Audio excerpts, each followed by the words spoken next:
बिस्मिल्लाहिर्रहमानिर्रहीम।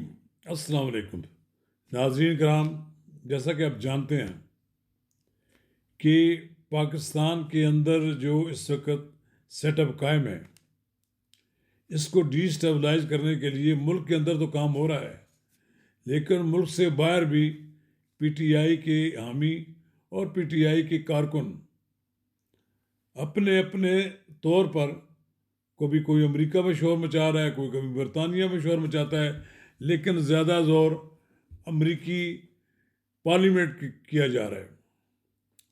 अभी हाल ही में पाकिस्तान की डेमोक्रेसी के बारे में एक बिल पेश किया दो अरकान कांग्रेस ने। एक है जी विल्सन, एक दूसरे साहब हैं जो डेमोक्रेट पार्टी से हैं।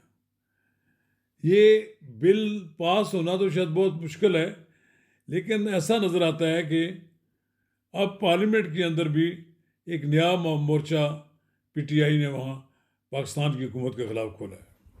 तो नाज़रीन कराम, कब्ल इसका हम आगे बढ़ें, अगर आपने मेरा यूट्यूब चैनल नवाज़ रज़ा के साथ अब तक सब्सक्राइब नहीं किया तो बराए करम इसे फौरी तौर पर सब्सक्राइब करें, लाइक करें और अब आपके साथ शेयर करें।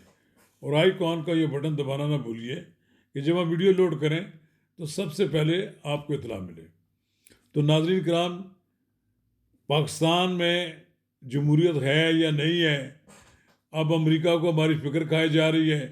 वहाँ अमेरिकी अरकान कांग्रेस, ईवान नुमाइंदगान को फ़िक्र लगी हुई है, लॉबी करके एक बिल लाया गया है जिसमें पाकिस्तान की फ़ौजी क़ियादत और पाकिस्तान के अंदर उनके रिश्तेदारों और दूसरे अहबाब के लिए अमेरिकी वीज़े की मुश्किलात पैदा करने की इस्तदा की गई है, क्योंकि उनको वीज़ा ना दिया जाए। मालूम होना चाहिए कि बहुत कम लोगों को इस बात का इल्म होगा कि अमेरिका का सदर का पाकिस्तान या किसी मुल्क के साथ रब्ता कम होता है, उसके पेंटागन का सबसे ज़्यादा रब्ता होता है। पेंटागन के तल्लुकात होते हैं उस मुल्क की अस्करी क़ियादत के साथ। ये कैसे मुमकिन है? पाकिस्तानी फ़ौज के सरबराह को, पाकिस्तानी फ़ौज की सरबराह के रिश्तेदारों को या दीगर उनको वीज़ा ना मिले अमेरिका का। आपको मालूम है कि पाकिस्तान में जब भी कोई अमेरिका से वफद आता है, पॉलिटिकल लोग हों या फौजी को, वो पाकिस्तान के आर्मी चीफ को मिले बगैर वापस नहीं जाते।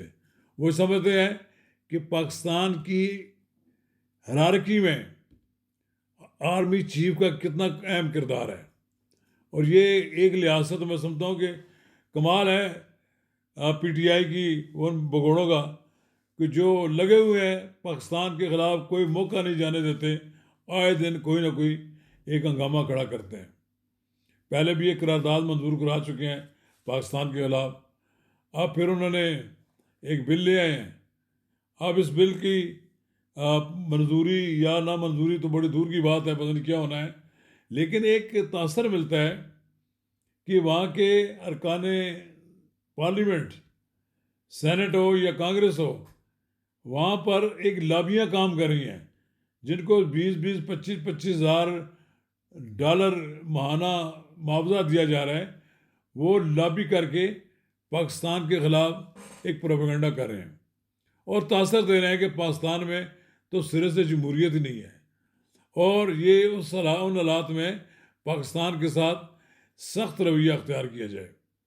हर मुल्क के अपना अपना सिस्टम है। मुमकिन है कि हम कोई अमेरिका के मयार के मुताबिक हम नहीं हों, लेकिन अमेरिका को तो इस बात का हक नहीं पहुंचता कि हमारे बारे में इस तरह के फैसले करे।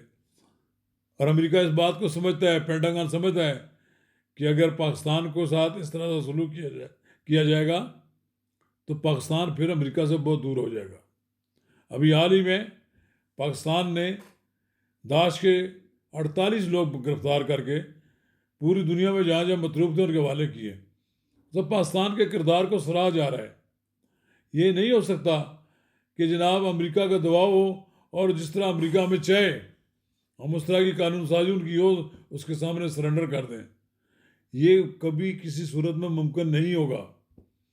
अगर पाकिस्तान पर दबाव डाला गया तो पाकिस्तान अमेरिका से ज़्यादा चीन के करीब हो जाएगा, और चीन के करीब होना पेंटागन को किसी सूरत में कबूल नहीं है। वो तो हम पर और मुख्तलिफ़ किस्म के दबाव डालते हैं, लेकिन उनको इमरान खान की कोई फिक्र नहीं है। और बाद लोग समझते हैं कि अभी तक डोनाल्ड ट्रंप ने इमरान खान का जिक्र क्यों नहीं किया।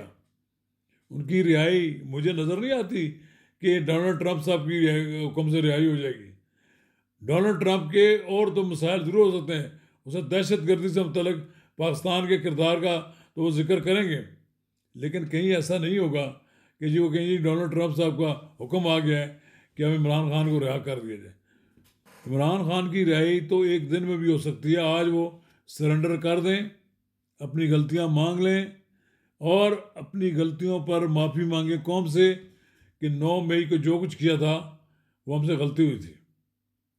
फिर उनके खिलाफ मेरा ख्याल है बहुत से मुकदमात वापस भी लिए जा सकते हैं, लेकिन बहरहाल जो उन्होंने उनके ज़िम्मे जराइम लग रहे हैं उनका जवाब तो उन्हें देना पड़ेगा, उनको अदालतों के सामने सामना करना पड़ेगा।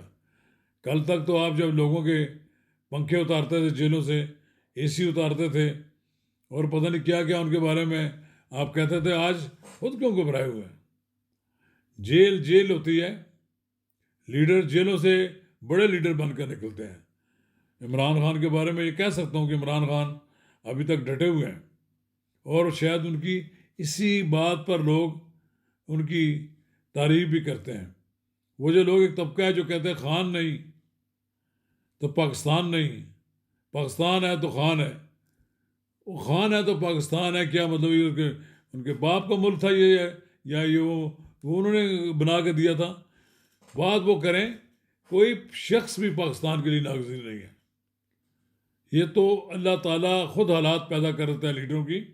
हमें तो अब देखे ना, वो अभी कह रहे थे सेठी साहब, ये नजम सेठी साहब कह रहे थे कि क्या ज़माना आ गया है कि सुबह शाम हम एक ही रट लगाए होते हैं, रोज़ाना मसला होता है जी इमरान खान का हो गया जी, ये जनाब सुल्तान राजा का हो गया जी, ये बुशरा बीबी का केस हो गया जी, ये इमरान खान ही के अलावा और कोई बात ही नहीं यहाँ होती। वाकई बात यह है कि हमें इस वक्त कौमी मसाइल की तरफ तवज्जो देनी चाहिए, उसका मौका नहीं मिला। दहशत गर्दी के खात्मे की तरफ देखना चाहिए, लेकिन ये सारी चीज़ें पस मंज़र में चली गई हैं। हमें देखना होगा कि इस वक्त असला मसला ये नहीं है कि जी इमरान खान रिहा हो रहा है कि नहीं हो रहा है। वो जो अमेरिका ने जो बिल पास किया उसके नतीजे में इमरान खान की रिहाई मुमकिन होगी कि नहीं होगी। मुझे लगता ये है कि आने वाले दिनों में एक बार फिर इमरान खान साहब को सोचना पड़ेगा, अपने तर्ज अमल पर नज़रसानी करनी पड़ेगी और ये ज़िद छोड़नी पड़ेगी कि मुझसे कुछ लिए बगैर आप रहा कर दें। उन्हें कुछ देना पड़ेगा और सरेंडर करना पड़ेगा। शुक्रिया।